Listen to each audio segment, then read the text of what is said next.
No, keep going further. Yes, keep going even further. Now, see this photo of the Bolger cricket team in the early 1900s? Keep going further back. Further back. The year is 1846. We've had just over half a century since the first fleet washed up on the shores of a place we now know as Australia.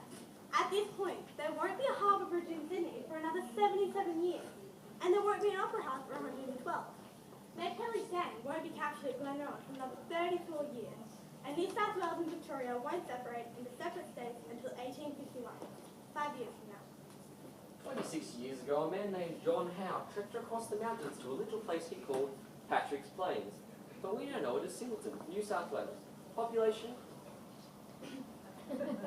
Not completely sure. It's July 1846, Bloody cold. and somehow cricket has not picked up in Singleton in any kind of organised fashion. Here we are, in the paddock behind Mr. Green's Inn, in the middle of a game of bat trap, seven-side cricket. It reported that the novelty match drew many spectators, and a very well-contested game of cricket was exhibited. On one team, Cook, Green. Ravencroft, Clegg. Hunt. Hardman, On the other, Marshall, Clooney, Belfields. Clark, Lane, Spencer, and McLean. Batter up. Come on, McLean. an article in the Hunter River District News was quite taken by the event. this manly amusement is likely to supersede every other species of pastime which is in vogue among the Singleton youth. Let all viewers who have care for their health indulge in a game of cricket. Take the advice of an old stager, and there will be a long satisfactory proof that is more exhilarating and invigorating than the thrill of this pastime, cracking whips, leaning upon each other's backs, and tumbling about like a company of vultures. The following April, the newly formed Singleton Cricket Club played a game on Easter Monday on the plot of land behind the church. Happy Easter. The match was reported as having considerable contest among the youths, with most young people living in Singleton now being part of the club. Come on, lads, you can do it! Let's see some cricket, boys! Yeah! The following day saw the very first at Singleton Cricket Club annual meeting held at the Cricketers' Arms in Macquarie Street.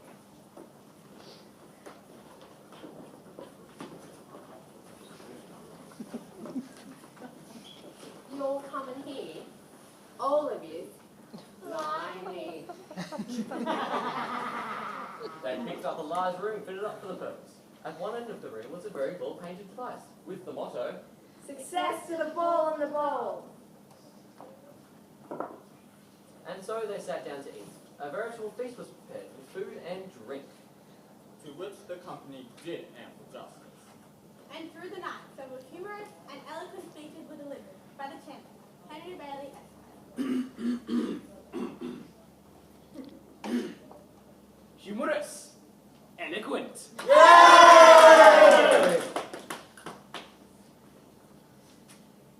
It was during this meeting that Henry Bailey was unanimously chosen as perpetual president of the club. President. Forever and ever. And the night went on, More food was brought out. more drink, New members were enrolled. and everything went off in good order. Miss Leslie took to the piano. Songs were sung. Songs! And a number of loyal and patriotic toasts were toasted. Bowling! Yeah! Batting! Yeah! Cricket! Yeah! The local press even made an appearance. It is a satisfaction to see so many gentlemen of high standing mixing with mechanics and others of a much humbler sphere. Quite. At about 10 o'clock, the majority of the company retired, leaving a few jolly coats to enjoy themselves over the punch bowls until long after midnight. To the punch bowl! The meeting was reported as breaking up at about 2 in the morning. On September 25th, the Maitland Mercury reported that the Singleton Cricket Club had commenced operations for the season. And at their first meeting, a new code of laws had been drawn up for the better management of the club. Typically, we'll play on paddocks. I mow, rustle off the land. No gardeners or ground. Sometimes you trip on a tree stump trying to make a catch. Sometimes cows will wander onto the pitch. We between innings. Up until the 1850s, there weren't really any boundaries. Balls that ended up among the spectators had to be retrieved. No away voluntarily, while the batters kept on running. We said balls bowled instead of overs, and notches instead of runs. Finding decent balls was a real shocker. We'd end up getting shoemakers and saddlers to wrap some leather around a cork or something. Backs were straight, not like hockey sticks anymore, and we cubed them out of single pieces of wood, mostly from cedar trees along the hunter. Some fancy pants had their own trusty blade brought with them from the mother country, but these were few and far between. If I'm going to the mother country, I'm taking my bloody bat, that's for sure. We didn't start using gloves and pads up until the 1850s. The wicketkeeper had one hell of a gel to stop the ball from set hands. Most of the time you bowl underarm. Overarm bowling didn't really kick off to the 1860s. Sometimes we spoke from the field. There was no rule against it, though occasionally someone would miss the catch as a result of being too slow to put their pipe away. You're allowed to bet. Most matches went for a single wager. So many pounds per batsman and so forth. Sometimes you won, loser had to shag your feet at the tally. Game on! Hey! You lot! Listen up! A challenge! Issued in the Mercury on March 19, 1849. 11 married men of the Patrick Plains district challenge 11 single men of the same district to a match at cricket in Singleton on Easter Monday. The prize, a dinner on such terms as may be agreed upon. The challenge was, of course, taken up by 11 spinster gentlemen of Singleton, and both teams set about practicing for the big match.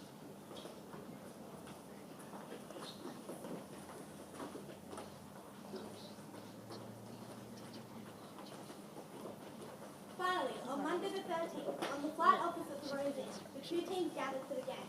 On the singles team, Mather. Home forward. Row, Wells. Kane, J Horn, And W. Hall. Lyle, and Million. On the other, Freeman. Armita. Newman. Edward. Lumber, Colin, Stretch. and Casey. as up. As umpires, Mr. Rotten was appointed for the singles, and Mr. Curtis officiated for the marrieds. I want a good, clean game, Mr. Curtis. I expect nothing less of you, Mr. Watson. The teams took to the fields, and long story short, the singles won, beating the married team by 128 runs. Honours and bragging rights went to the singles, who went on to decorate themselves in blue ribbon and marched around the town in triumph. One of the party was wearing a blue flag and accompanied with such music as could be procured. We're single and ready to socialise. both teams ended up at the Rose Inn, where a staggering 96 persons sat down to eat. Special mention was made of the excellent bowling of Hamilton for the singles, and Parameter of the marrieds for his Considerable tact as a bowler. At this point, about 150 persons were present, including a fair portion of the softer sex. And the dancing continued until the daylight hours, when the singles returned home to tend to their domestic duties, and the marrieds returned home to their wives. Hey, do you know what time is? Get yourself home, mister.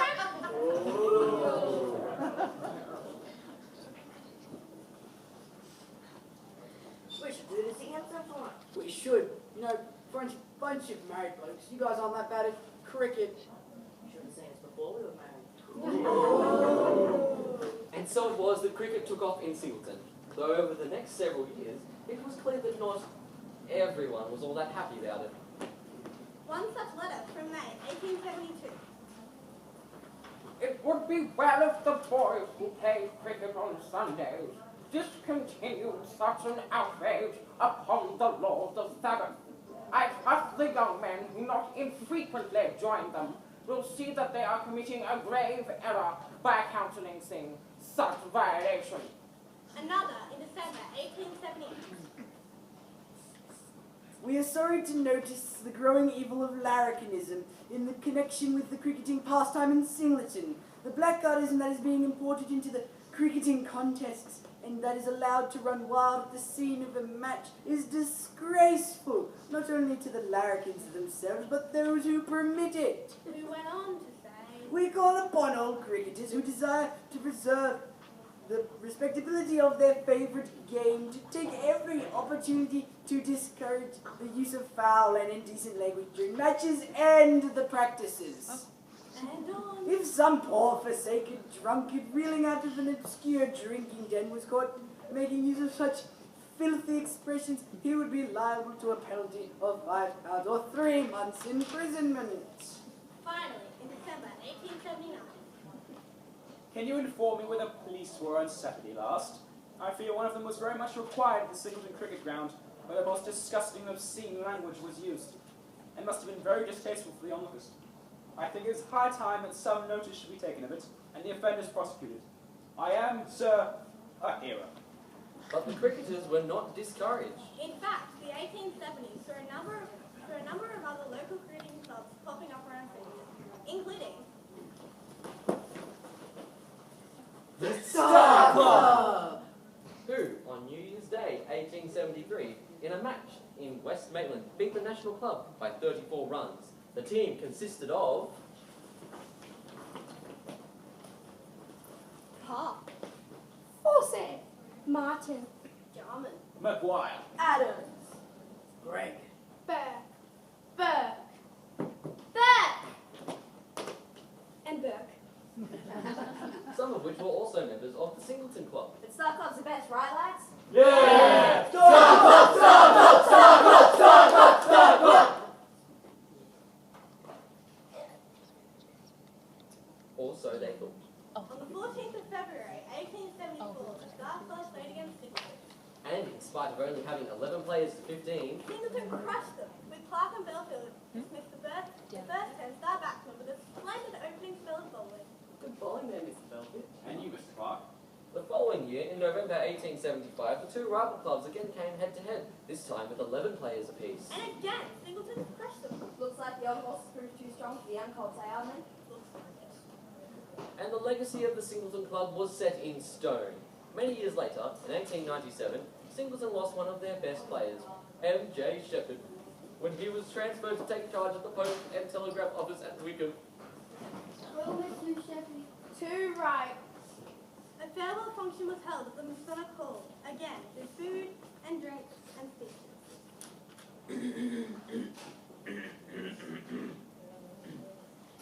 More humorous, more eloquent.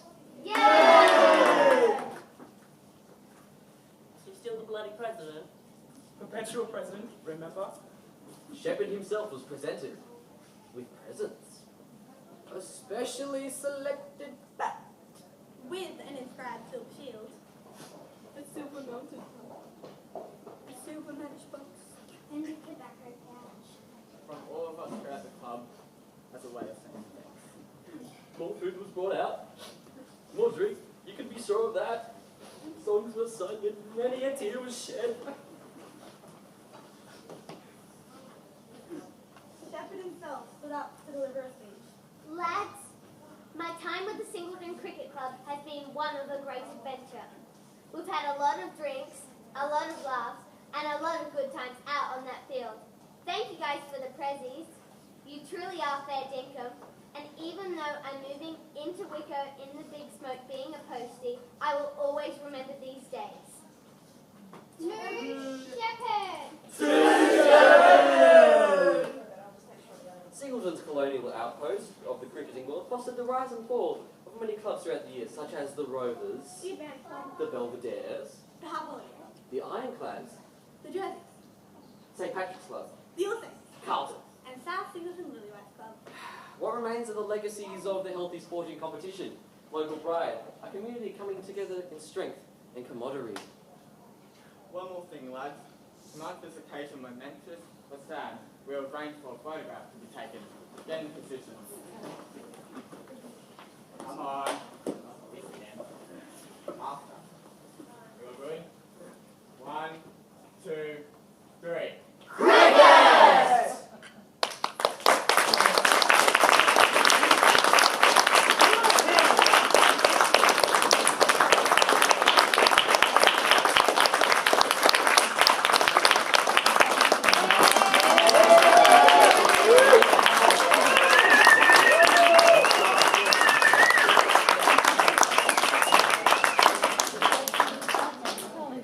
On behalf of Broken Leg Theatre Company, we'd like to extend a very, very big thank you to our director, wherever he is. He's in the There. audience. Oh, there he is. Our director, Dan Stranger, for basically, putting in as much effort as he always does with our performances.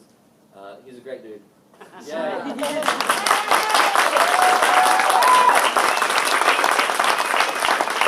I would also like to thank Natalie for Yes. being able to get us to do this. Half the costumes were from Natalie too, so yeah. This is Natalie's. These are Natalie's.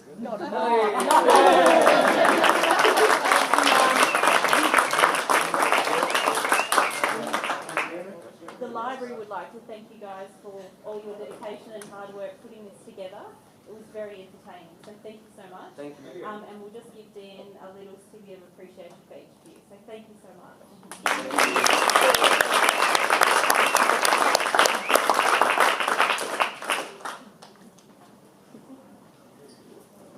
Love to hand it down. Love that. Thank you.